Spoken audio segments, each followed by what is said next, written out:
Hey guys, I'm Dieter Melhorn. If you've watched any of my videos on YouTube, you've probably seen me use one of these round reels, like this one from Catfish Pro. Some people call them a level wine, some people call them a bait caster. But the bottom line is, no matter what you call them, they're one of the only reels you will encounter that has a spool that actually spins.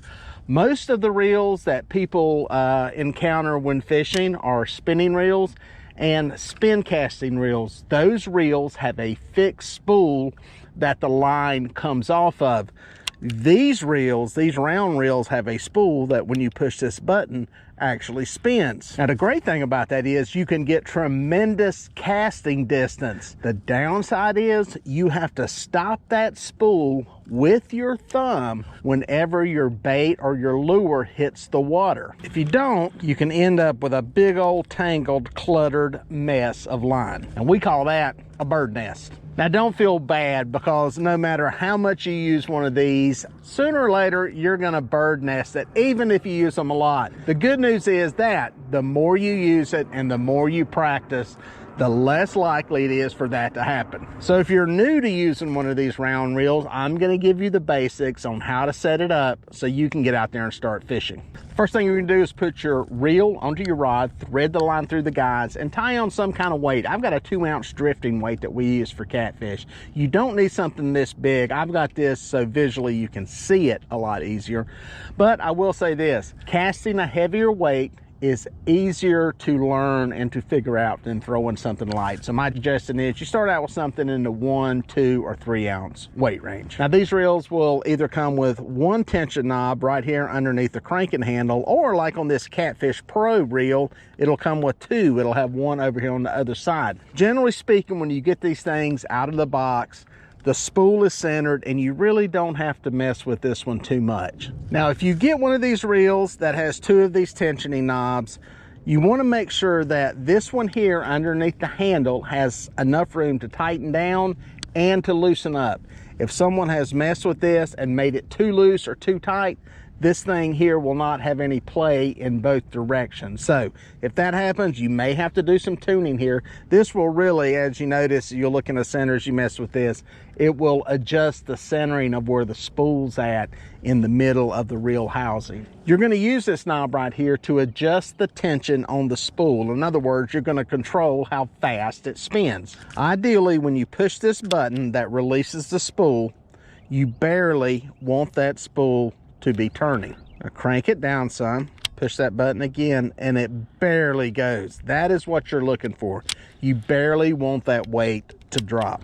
Once you get that weight to where it is barely falling, you're in a good position to start. The great thing about these Catfish Pro rods is they got this little trigger grip here, and if you're new to throwing one of these, it gives you a little added security when you got to cast. Now what you're going to do is you're going to push the button in.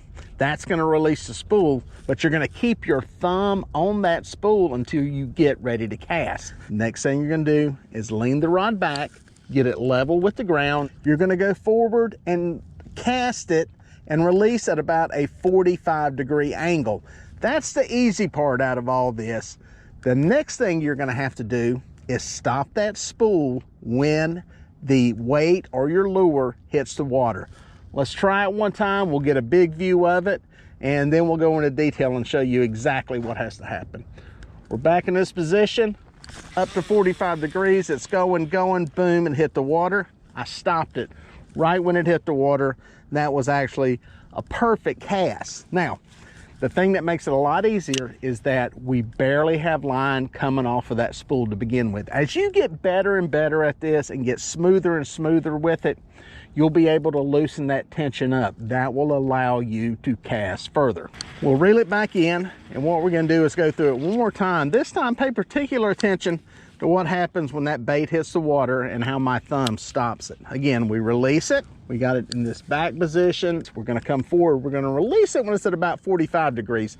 If you come too far over, you're going to smash it into the water. If you let it go up here, it's going to kind of go straight up and straight down. That 45-degree angle is about perfect. You'll figure this out as you cast more and more. Some of you will develop a sidearm casting. There's a lot of techniques to this.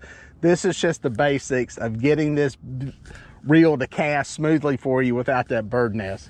Get back to the horizontal position.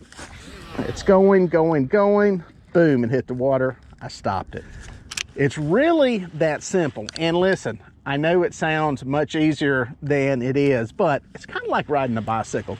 Once you get the technique down, once you get the feel for it, you'll have confidence in doing this. You'll get better and better at it. And just like riding a bicycle, soon you're going to be jumping ramps and riding wheelies and trying all kinds of crazy stuff to really push these reels to the most of their ability. Again, a lot of what I do is, you get to the advanced stages is I will loosen this up till it's really just flying off of there. And I use my thumb to slow it down as I'm casting it so that you get more range. Again, that's a little more advanced level. That's on down the road, but it shows you what the potential is with these type reels. These are the type of reels that are used to set world records for casting. So they're a great tool for getting a lot of long distance casting, and don't be intimidated by it. Get out and practice with it. Try it in your yard. Try it out at a local pier. Put it through the paces. Once you get comfortable with it, you're gonna love using these things.